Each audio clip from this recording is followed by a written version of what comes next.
Overcoming addiction is not an easy thing.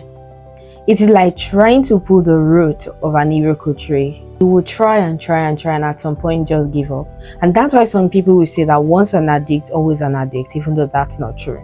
That's why you also get to realize that you have done different things to set yourself free, but it looks like all efforts end in futility. One of the biggest issues or challenge or the questions I have had right from my teenage years, from the very age of 18 years, is why is addiction so difficult to stop?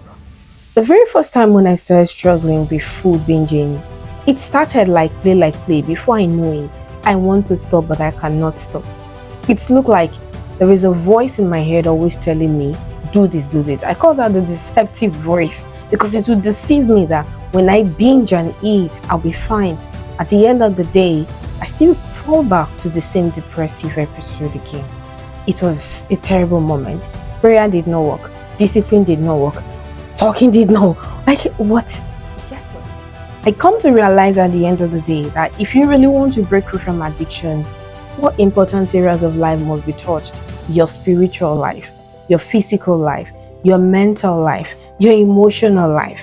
Yes, these areas, if they are not well addressed, forget it. Or your trial. If you try to put one aside, there will be a problem. For example, the root, which I actually call the root, is having what I call a spiritual awakening. And please don't get it wrong, this is not talking about religion or anything. Because, guy, there was a time I prayed, I even read Bible, nothing. So it's not about going to be praying, and it's not about reading Bible up and down. Though it is having a deep connection with your Creator, because addiction is a stronghold. You cannot break free from it on your own. You need a stronger power, which is the Almighty who created you. Yes, different people choose actually different forces. Some choose trees, some choose the moon, the sun, anything. But for me, I will show you the God of light, which is Almighty God. Connecting with God is the ultimate way to break free. So if you try to neglect the spiritual part, there will be a problem, because yes, you can stop, you can break free, but you still fall back again. So what's now the essence of stopping just to go back again? But then the mental part, you say, okay, oh, I'm now set free, I'm good, and then you don't groom yourself. You don't read the right book. You don't engage in reflection. You don't engage in confession. You don't engage in confessing your true identity. You don't engage in attacking the negative voices and the limiting mindset that you have. There'll be a problem, because it's like a car moving. It moves small and then it stops. They have to push it. Well, how long will you be pushing your life? Stop and start again. I once experienced that, and I would not want anyone I know to experience a push and pull kind of life, a push and stop kind of life. Emotional.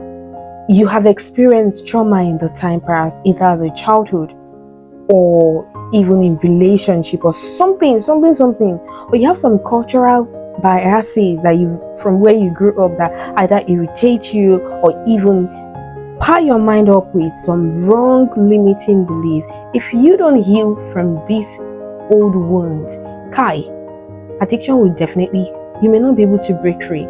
Yes, you can stop, be sober for some time, but you still bounce back again. So emotional healing.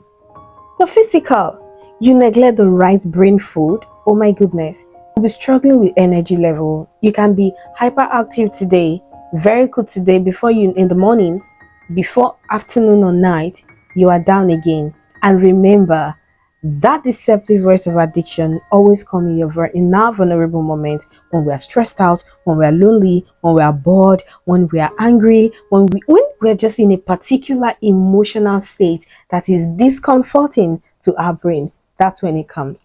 So in healing phase, for your healing to be perfect and for you to be permanently free from addiction, spiritual, emotional, mental, and physical are very important.